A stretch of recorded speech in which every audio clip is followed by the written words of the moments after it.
সম্মানিত মাছ চাষী বন্ধুরা, দেশ বা দেশের বাইরে যে যেখান থেকে দেখছেন, আজকে আমরা আলোচনা করব যে সরপুঁটি মাছ, থাই সরপুঁটি মাছ আপনারা পুকুরে কিভাবে চাষ করবেন আর কিভাবে চাষ করলে এই মাছের ফলাফলগুলো সবচেয়ে বেশি ভালো পাওয়া যাবে।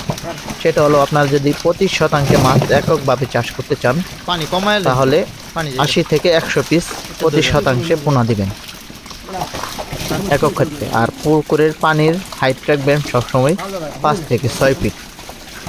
আর এই মাছের খাবারটা অবশ্যই দিতে হবে আপনার দুই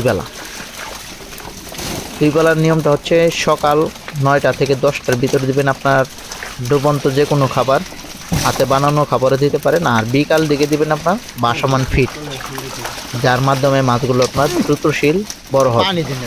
পানি কমায় দিন।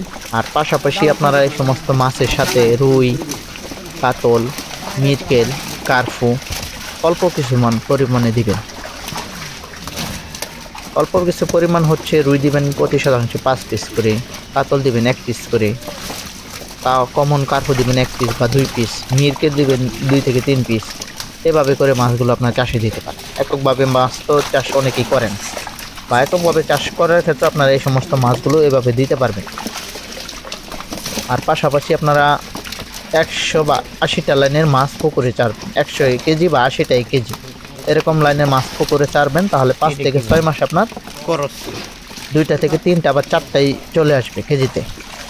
পাশাপাশি 2 বেলা খাবার দিবেন। আর 2 থেকে 3 দিন পরে কচুরিপানা আপনাদের পুকুরে মজুত করবেন, কারণ কচুরিপানা এই সমস্ত মাছে খুব ভালো খেয়ে থাকে।